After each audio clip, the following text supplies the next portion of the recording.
Welcome to SP news.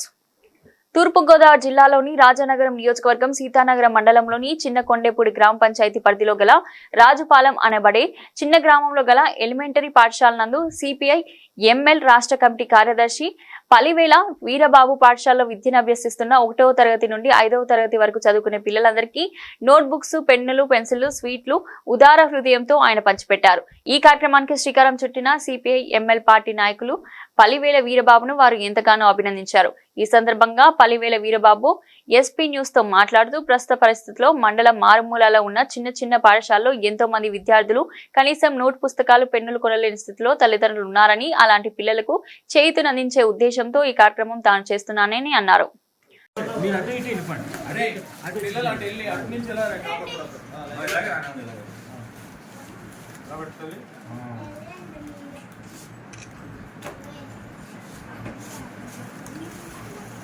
మంచిదబ్బా మొన్న నీకు ఇచ్చానా?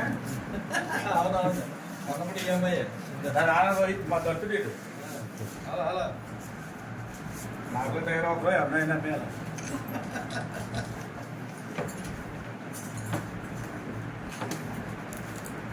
మీరేమనుకోండి, ఆయన ఆల్రెడీ మైకిట్టారు మీ దగ్గర. మీరేం పట్టుకురా అన్నీ వచ్చేదా చింపు నువ్వు పక్క వచ్చినా దొక్కడు అన్నది ఇక్కడ అయిపోతుంది. శేఖరం రాయాలి. చెప్తాను ఎక్కడ పెట్టి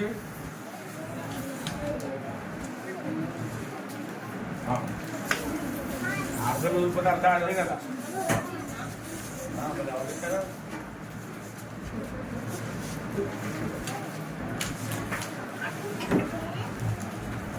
చాలా మంచి చూడండి ఇందాక చెల్లి కదండి ఫస్ట్ స్టార్టింగ్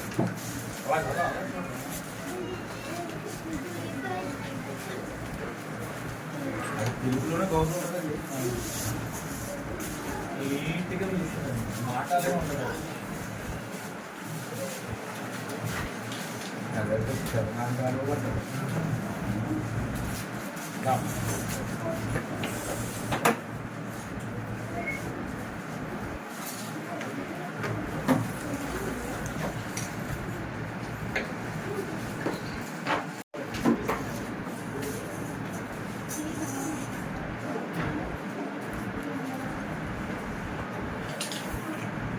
మనం మీరు కూర్చో దగ్గర మీరు దగ్గరగానే ఉన్నారు.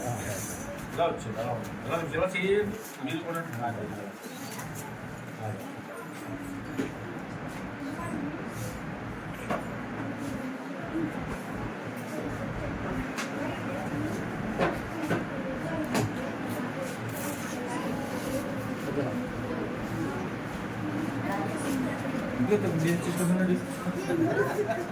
ఇంకా మహీరా దొరికారు.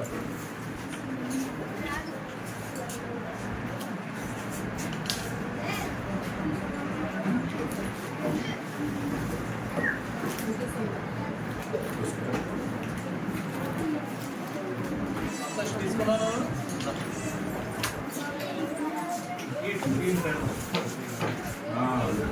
అలా చూడండి అలా చూడండి.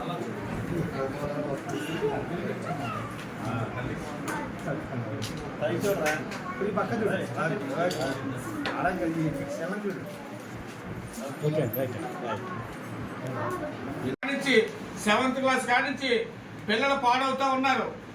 ఇది తల్లిదండ్రులు గమనించాలి. అది ఎవరి పిల్లలైనా సరే తల్లిదండ్రులు గమనించి పిల్లలు అదుపులో పెట్టుకోకపోతే గతంలో పాడైపోయిన కుర్రోళ్ళలాగే కూడా మన కుర్రోళ్ళు కూడా పాడైపోతారని నేను తల్లిదండ్రులు కోరుకుంటా ఉన్నాను. ముఖ్యంగా చాలామంది, ఉదాహరణకి మన సీతానగరం సెంటర్లో నైట్ 10 దాటితే సుమారు 60-70 మంది కుర్రోళ్ళు, డిగ్రీ స్టూడెంట్స్ కానీ, 10th క్లాస్ స్టూడెంట్స్ కానీ, 8th క్లాస్ వరకు చదువు మానేసిన స్టూడెంట్స్ కానీ ఫుల్గా మందు దాగి సెంటర్లో తిరుగుతూ ఉన్నారు. బళ్ళు అదే సెంటర్లో 60-70-100 స్పీడ్లో బండి తోలుతారు 12 గంటలకి. ఎవరైనా బండి కింద పడితే వాళ్ళ పరిస్థితి ఏమవుద్ది? ఇది ప్రతి తల్లిదండ్రులు కూడా పిల్లల్ని అదుపులో పెట్టుకోవాలి. అలాగే నేను చెప్పిన మాటలు చెప్తున్నాయో ఈ చిన్న పిల్లలందరూ అర్థం చేసుకుని మంచి బాగా చదువుకుని మీరందరూ భవిష్యత్తులో బాగోవాలని మీ అందరినీ కూడా మనస్ఫూర్తిగా నేను అభినందనలు ఉన్నాను. అలాగే ఈ అవకాశం ఇచ్చిన మీడియా మిత్రులందరికీ నా హృదయపూర్వకంగా ధన్యవాదాలు. మన ఈ అవకాశం ఇచ్చిన మన మేడం గారికి, మా స్టేజ్ సార్కి నా హృదయపూర్వకంగా ధన్యవాదాలు. నా పేరు పరువు వీరబాబు. నేను సిపిఎంఎల్ పార్టీ రాష్ట్ర కార్యదర్శిని. ముందుగా మీడియా మిత్రులకి నా హృదయపూర్వకంగా ధన్యవాదాలు. అలాగే ఈ స్కూలు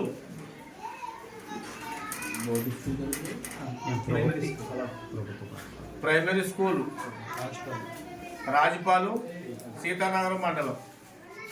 అలాగే హెచ్ఎం గారికి, టీచర్ గారికి నా హృదయపూర్వకంగా ధన్యవాదాలు. అలాగే ఈ స్కూల్ ఏదైతే ఉందో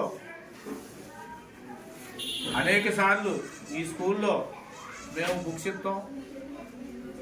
ఆగస్టు 15 కూడా కొన్ని కార్యక్రమాలు చేస్తాం, ప్రతి సంవత్సరం చేస్తాం. ఈ సంవత్సరం ఏదైతే ఉందో గవర్నమెంట్ ఇచ్చిన బుక్స్ మమ్మల్ని ఇమ్మని ఈ స్కూల్ హెచ్ఎం గారు మమ్మల్ని పిలుపు జరిగింది. నేను వచ్చి ఈ స్కూలు గవర్నమెంట్ బుక్స్ ఇచ్చేటప్పుడు మాకు ఒక ఆలోచన కలిగింది. ఇక్కడ ఇటువంటి పిల్లలు చాలామంది ఉన్నారు. చాలా చిన్న స్కూల్లో పిల్లలు ఏదైతే ఉందో అందరూ బాగా నిరుపేదల పిల్లలు. మన చంద్రబాబు నాయుడు గారు ఏదైతే ఉందో 13,000 రూపాయలు అమ్మఒడి కింద వేయడం జరిగింది. ఇది ఏదైతే ఉందో వాళ్ళకున్న బాకీల వల్ల తీర్చుకోలేని పరిస్థితిలో ఉండి ఇంకా మిగతా బాకీలు ఉన్న వాళ్ళకి పిల్లలకు ఒక్కో బుక్స్ కూడా కొనుక్కోలేని పరిస్థితిలో చాలామంది తల్లిదండ్రులు ఉన్నారు. ఇది రాష్ట్ర వ్యాప్తంగా ఉంది. ఈ ఆలోచన ఏదైతే ఉందో రాష్ట్ర వ్యాప్తంగా అన్ని చిన్న స్కూళ్ళలో కూటమి నాయకులు కానీ, అలాగే సిపిఎంఎల్ పార్టీ నాయకులు కానీ, సిపిఐ నాయకులు కానీ, సిపిఎం నాయకులు కానీ, వైసీపీ నాయకులు కానీ అన్ని పార్టీల నాయకులు కూడా అన్ని స్కూళ్ళలో పిల్లలకి నోటీస్ బుక్లు కొనివ్వాలని నేను అన్ని పార్టీల నాయకుల్ని కోరుకుంటా ఉన్నాను. అలాగే ఈ ఆలోచన ఏదైతే ఉందో పిల్లల భవిష్యత్తు మారుతుంది. పిల్లలు బాగా చదువుకుని మంచి ప్రయోజకులయ్యి మన రాష్ట్రం అభివృద్ధి తీసుకొస్తారని పిల్లల తల్లిదండ్రులని కోరుకుంటా ఉన్నాను. అలాగే ఇది ఏదైతే ఉందో బుక్స్ ప్రతి ఒక్కరు ఇవ్వాలి. ఇస్తే ఇది చాలా పుణ్యం. పిల్లలు చదువుకుంటారు కాబట్టి మన పేర్లు చరిత్రలో ఉండిపోతాయని నేను అన్ని రాజకీయ పార్టీలను కూడా కోరుకుంటా ఉన్నాను. మీరందరూ కూడా వీరబాబు ఇస్తున్నాడు, నేనెందుకు ఇవ్వకూడదని మీరందరూ ఆలోచించుకుని మంచి మనసుతో ప్రతి ఒక్కరు కూడా ముందుకొచ్చి పిల్లలకి నోట్స్ బుక్ సాయం చేస్తారని నేను ప్రతి రాజకీయ పార్టీ నాయకుల్ని, అలాగే గ్రామాలంట సిటీలంట ఉన్న ధనవంతులు కూడా నేను కోరుకుంటా ఉన్నాను. ఈ అవకాశం ఇచ్చిన మీడియా మిత్రులు నా హృదయపూర్వకంగా ధన్యవాదాలు.